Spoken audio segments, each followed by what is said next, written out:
farm. I've got a great day planned today. My cousin Cece's coming up from Chicago, and whenever she comes, she loves to cook, and she always cooks enough to feed a small country, so I'm inviting some folks by. Luckily, there's some bicyclers on their way through Osseo, so we've invited them to the farm for a farm fresh dinner. But first, I've got to gather some ingredients, so I'm heading up to Gemini Farm for quail eggs, and then it's off to Blue Ox Farm for some grass-fed lamb. Gather with us around the farm table. I'm your host, Inga Witcher. Gather with us around the farm table. A few years ago, I moved up to Wisconsin. I started an organic dairy farm at St. Isidore's Mead.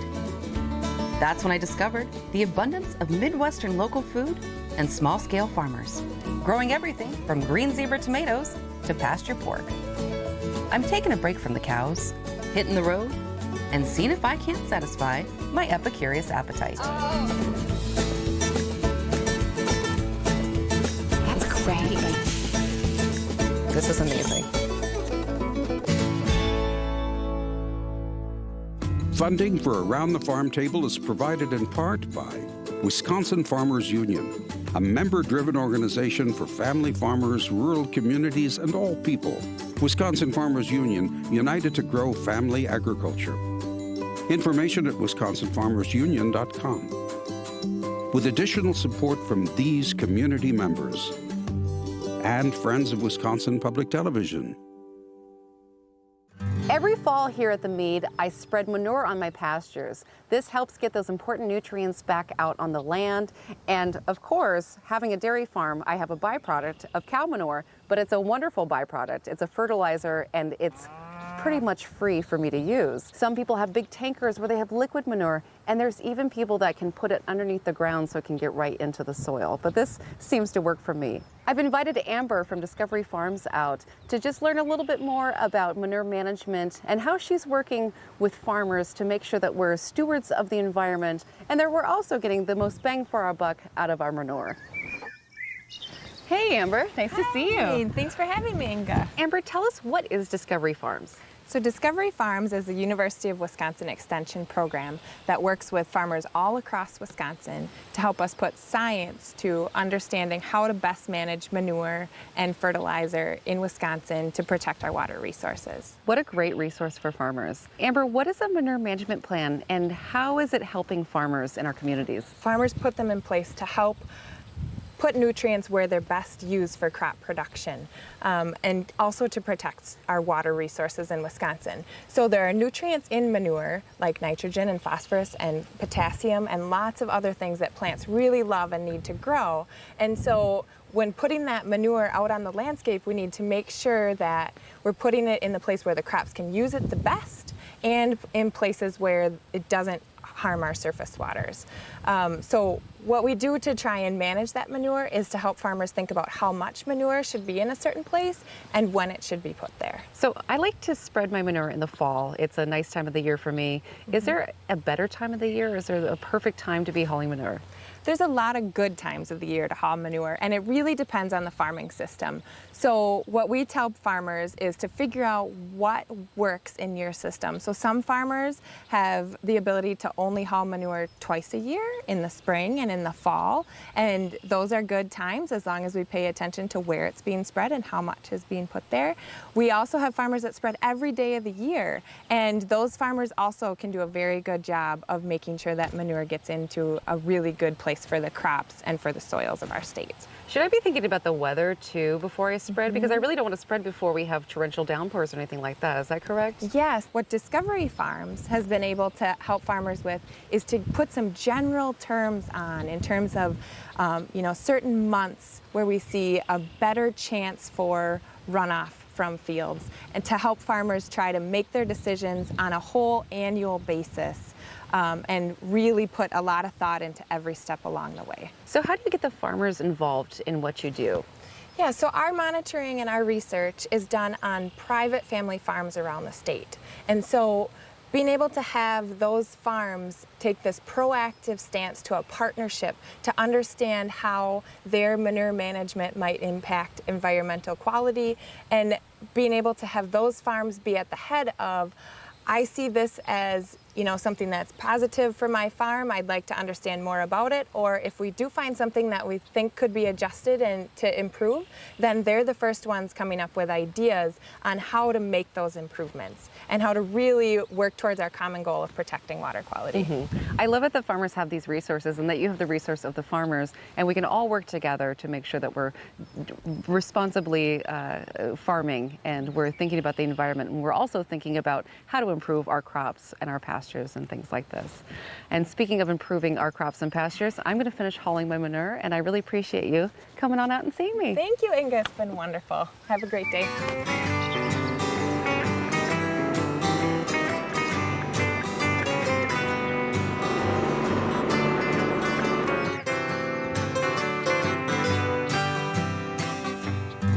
Hey, little lady. How are you? I'm good. How are you? Good. How's the drive? Oh, easy. Good. Are you ready to cook for some people? I'm super ready. Why don't we just start going cooking? Well, I got to pick up some ingredients and I got to finish some farm work. So I tell you what, if you finish up for me, I'll get the ingredients so we can start cooking. You got it. All right. Alrighty. Hop on.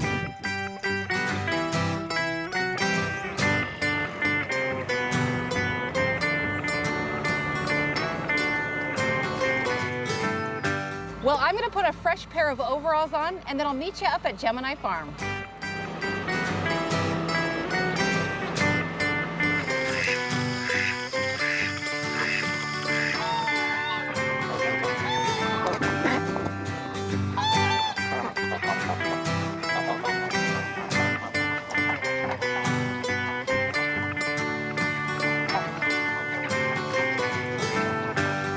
Good morning. Good morning. How are you? Doing really well, and you? I'm great. Good. Well, I wanted to stop in today. I'm curious to find out more about quail eggs, and I'd like to serve them at a dinner party I'm having tonight. Great They idea. just look beautiful. They are, and they're all different. And what people most often say about them when they first see them is that they look like candy. They do. They look like those little candies you get in your Easter basket That's every right. year. Dorian, I'm hoping to find out a little bit more about quail. This is such a unique thing you're doing here at your farm. These particular quail are Japanese quail, so they've been raised in captivity for about 5,000 years, Wow. mostly for their eggs. They're prolific egg layers, but their season is very short. So there's a season for the egg laying, and what is that season? There is. So they start laying at 6 weeks, which is extraordinarily early for any egg-laying bird. But they only have a lifespan of about 2 years. Oh, wow. So their first season is their most productive, and they are born usually in late May. They're laying by 4th of July, and the flush of the egg season lasts until September. What kinds of things do you have to take into consideration when you're raising the quail? Right. Because they're still kind of pretty wild, aren't they? They are, and because they've been raised in captivity for so long, they've lost a lot of their natural ability to protect themselves Okay. and to reproduce and to eat a varied diet. They are insectivores, so they need a much higher protein diet than chickens. Oh, okay. And they don't thrive on soy as a protein supplement. So we supplement them actually with mealworm and with organ meats from our lamb operation. Oh, what a great idea. You know, they have a specialized diet, they have a specialized environment that they like. They're ground birds, so they feel better closed in on the ground. So I'm planning on taking these home and making little tiny deviled eggs for hors d'oeuvre. But what is some of the different ways that you use Sure. the quail eggs? Well, one of my interests in raising them is that I love to cook, and they are they're special, especially if you have company or for a special occasion. So I have made Scotch eggs, which are hard-boiled eggs then wrapped in sausage. And it's sort of that British Yes. picnic food. Yes, British picnic food, and then you dip it in a like a Coleman's mustard. I've made pickled eggs, spicy and beet pickled eggs. The deviled eggs are very popular, and it just feels special to people because they're tiny And cute. and cute. Do you have any tips on boiling the eggs? I know sometimes if I grab eggs right out of my chicken coop and boil them, it's really hard to peel them. I boil them very gently. I put them in water, bring the water to to boil and turn the water off immediately. Okay. Let them cool down and then put them in an ice bath. Well, this is going to be such a wonderful addition to my menu tonight. I'm excited about it. I'm actually on my way not too far from here to Lauren and Kay Langworthy's house. And I know that they worked a little bit with the Land Stewardship Project, and that's something that you're working Yes. at, right? Tell me a little bit about that. So yes, in addition to raising quail, I also work for the Land Stewardship Project and their Farm Beginnings program. And we have run a comprehensive business planning class for beginning farmers for the last 17 years. And I facilitate that class now. Caleb and Lauren took it several years ago, and it really set them on a path toward realizing their farm and their farming dreams. So What a it's- great tool to have Yeah. for beginning farmers, because it's so difficult to Yeah. start out and just try to figure out how much money is it going to take me, what's my Right. income going to be, and to be able to have those tools available like that. The Land Stewardship Yeah. Project is really amazing. And we start by focusing on quality of life. So we ask all of the beginning farmers to really consider why they want to farm, what their goals are, write it down, have those deep discussions, and let that frame the decisions they make about their farm. And then it also connects them to this network of supportive other farmers, which is huge for any beginning farmer to kind of have established farmers to get advice from, but also other beginners in your cohort to Well, offer that kind of support. because sometimes you just need somebody else to hear what you're saying That's and exactly right. the frustrations of the struggles, and then have them say, I know, I have the same thing going on with me, and it just kind of makes everything better. Yeah. Well, and farming's hard, even with all the planning in the world. You know, nature's unpredictable, life is unpredictable, markets are unpredictable, and so having a strong foundation and that community of support is huge Yes. for people's long-term Yeah. success in farming. Well, thanks for taking the time with me today, and I'm excited to take these home with me. Yay! Have a good rest of the day. Thank you.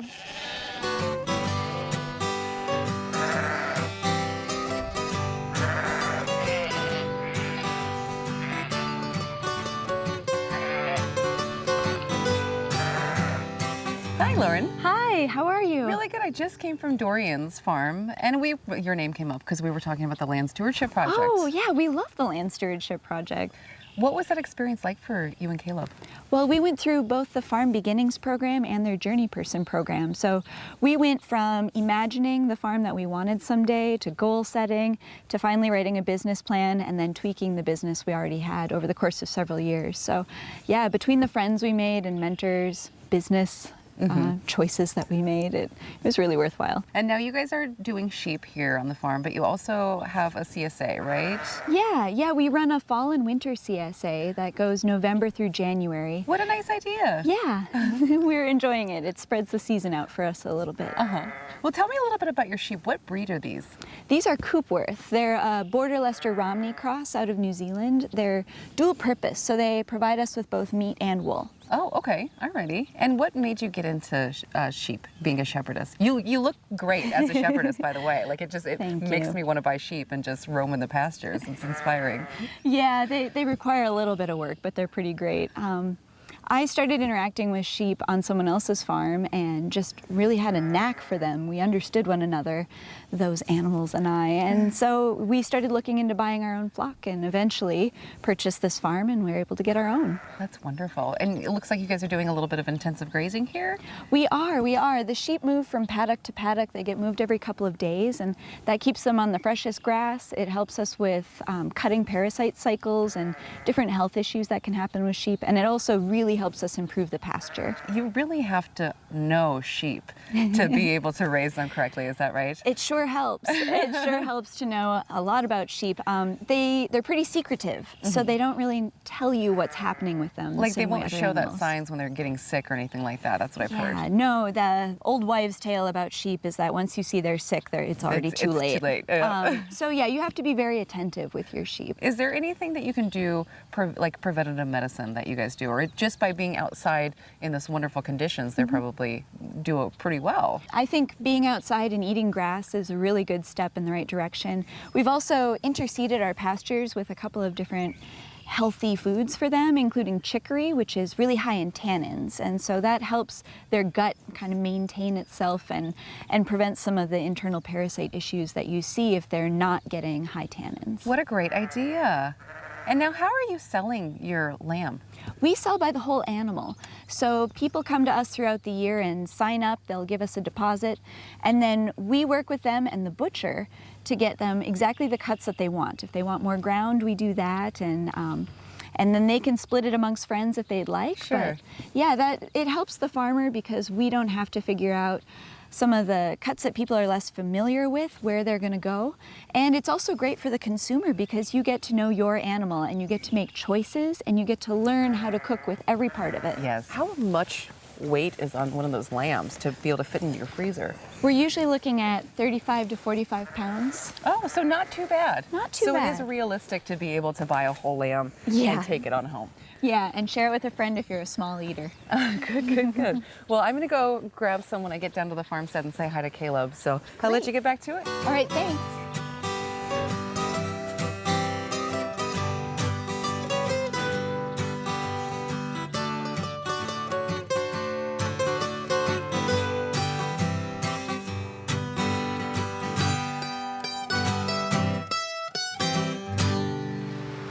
Hi, Caleb. Hey, Inga, how's it going? Good. I love this bounty of fall vegetables in here. It's Thank just you. beautiful.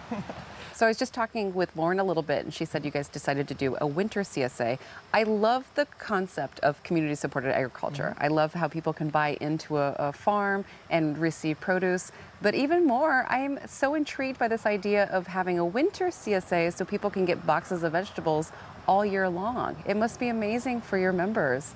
It really is. It allows our members to be engaged all year.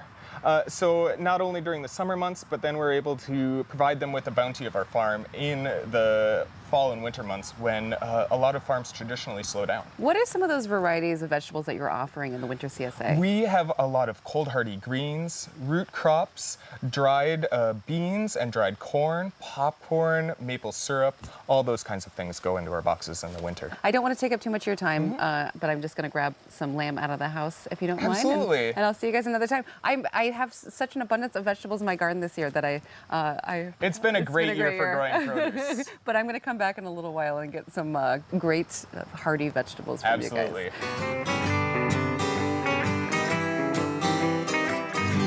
Well, you can't have a proper dinner party without having a proper cocktail. And I found some wild plums along the way, so I thought we'd make a plum martini. I think that sounds delicious. Really good. Now, what usually happens when Cece's here is we make a cocktail, I go sit on the porch and drink it, and you make dinner. But I thought today I'd help you. Thank you. You know, just trying to be a good Amazing. sport. Just yeah, trying to you be a know. good sport. Okay, so I'm going to take these. Why don't you start muddling me up some basil? Okay. Because I think we'd do like a little bit of basil. I thought would go nice with the plums. Sure. Yeah. And let me just pit these guys.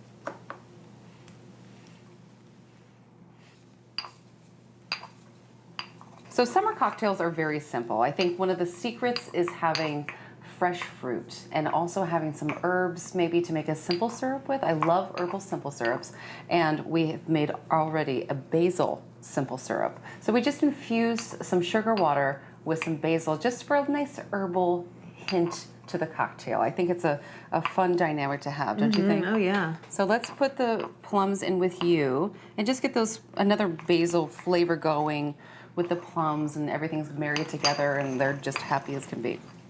So muddling is really good to be able to bring those flavors together and kind of get everything going into one. So I'm going to put that in my martini shaker, and it's just going to have like an essence of this plum. I'm going to put a little vodka in here, and I've got tons of ice in here because you want to make sure that's super cold. A little bit of simple syrup, not too much. Look at, I love that little cow. And a squeeze of lemon to balance it all out with. It's gonna be so good. It smells great, doesn't it? I yeah, love it basil does. in the summertime. God. Like, why just put it on pasta? Use it in everything if you can. Okay. Well, here we go. I'm ready for you. I hope it comes out. It looks good. It's got a kind of a pretty little color. Maybe I didn't put enough vodka in. All right, little lady. Cheers. Cheers, little lady. Oops, sorry. Ooh, it's good. It's good. Maybe a little bit more simple syrup next time. I'm fine with it, even if it's I am not in too. there. I kind of like it. I know. All right, well, let us get this cleaned up, and then we're going to start using our quail eggs. All right, cheers. Alrighty. The first course is going to be deviled quail eggs. I think it's something that kind of is a little bit special, looks cute, Yeah. tiny. Who doesn't like tiny things? So what you want to do with your quail eggs is put them in lukewarm water to start to boil. And so I'm just going to pop these guys in here gently. You don't want to crack them. So once this comes to a boil, you can put your lid back on. And once the lid's on, put the timer on. It's going to take 4 minutes. And then we're going to plunge that into an ice water bath. You know, this is what I love about Wisconsin agriculture is the diversity in what's happening here. And it's beautiful. One thing I thought was very fun is that pickling these, or not even pickling them, coloring them in beet juice.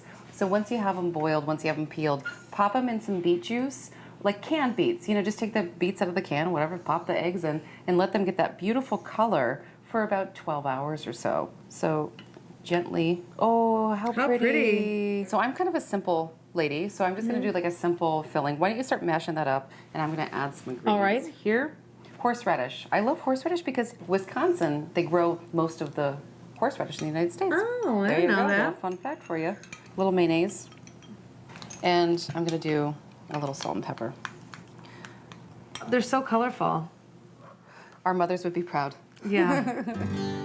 Once you've had homemade pasta, it's so hard to go back to dry store-bought pasta, isn't Oh, it is. And it's so easy. You don't, easy. it's a lot easier than you think. it? It really is. Yeah. And because all you need is a few ingredients. And There's a 00 flour from Italy that I like to use. It's a really fine flour, but it's high in what this gluten, is? which is great for, you know, tougher things like pastas and breads. one way to dress up your pasta, which I've been doing, is putting herbs in it. It makes me feel very fancy. Just, you know, and- It's special. yeah. But I love it because like people always get like super impressed, you know, and you're Yeah. just like, I slaved away. Put that back in, and then we're gonna do It's a little. fine. It gets messy. Well, you know, it does get a little messy. I love to make this with my nephews because you get to get your hands dirty. Here, I'll hold this because you're going Thank to get your you. hands dirty. Okay, let's I'm going to keep my hands clean. Let's get this in, mixed in a little bit. And you could put water in too. Like I always use cold water. I don't know why Well, she uses oil. I've got a little bit of cold water in there In there? too. Just kind of you want this to come together so it's not too dry, but it's also not too wet. But it's a really rich dough, and it's so good with just even like butter and herbs. Oh, You don't yeah. have to use a sauce like we're making today. And pasta, it's like you practice with it a couple times, and you really can't screw it up too much. No, we're gonna cover it up with some plastic and leave it on the counter to rest for a little while. And in the meantime, we're gonna make lamb ragu. Jinx. So the first thing I'm doing here is I'm going to brown the lamb. Something that's great about the Langworthies is that they sell their lambs whole. It's a great thing for farmers to be able to do because you're not stuck with all the other parts of the animals that people are maybe not as familiar with, so they're not cooking those parts. You know, Yeah. we have a whole, as farmers, it's like we have to get rid of everything. So Right. it's a good thing. And with lamb, it's not a huge animal, so there's freezer space at home. You can fit it in. So Right, and it's delicious. It's delicious, and I encourage people to buy by the quarter or by the half or by the whole animal because it kind of gets you out of your comfort zone a little bit. Okay, Cece, I think it's looking good. Looking pretty good. Yeah, so we let this brown for a few minutes just until everything gets browned, and now adding the vegetables. What are we adding? We've got celery from the garden, carrots, and onions, and a little garlic. Now, white wine. Yes. We're going to use this to deglaze the pan. Just to bring up all those brown bits, and that's what a lot of the flavor where too. all the flavor I is, think it's yeah. kind of amazing, and it gives it a little bit of the wine adds something. Yeah. What's next? So next we're gonna add the tomato paste. Okay. I think that pasta, with these guys have been biking all day long. I think pasta is a great thing to be Oh, able to yeah. kind of recharge them, get them a little bit of carbohydrates. Tomatoes. Home canned tomatoes. Cece canned the tomatoes. Thank you. Put them in there. Looking good. When's the chicken stock going? Chicken stock's going right now. So let's cook this down a little bit, and then we can roll out our rested dough in the meantime while that's cooking. So now the pasta is ready to be rolled out, and I found this nifty little pasta maker years ago. If you don't have a pasta maker, you could roll it out by hand, but I love my little pasta maker. And you see the herbs look gorgeous inside here. They just kind of speckle it all up, and it just looks really kind of fun. So now I'm just gonna get them a little bit floured up and roll these guys up like you would a pastry or something and slice them. We want these to be a little bit thick so they can pick up all that wonderful lamb ragu that we just made. So Cece and I are gonna finish up here, plate everything, and we'll see you out there for supper. Remember, just 3 or 4 minutes is all you need to boil up fresh noodles.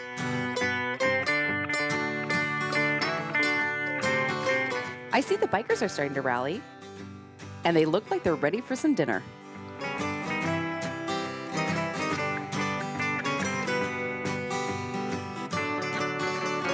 Deviled quailed eggs make the perfect hors d'oeuvre for any get-together. Refreshing wild plum cocktail. A cheese and charcuterie plate is perfect after a long ride. Simple salad, Wisconsin grated cheese, a platter of pasta, and local wine. Breaking bread with the bikers, a wonderful way to celebrate a Wisconsin summer afternoon. Well, I hope this has inspired you to start cooking with your cousin and invite some beautiful bicyclers out to your farm. And I hope you'll gather with us next time around the farm table. I'm your host, Inga Witcher.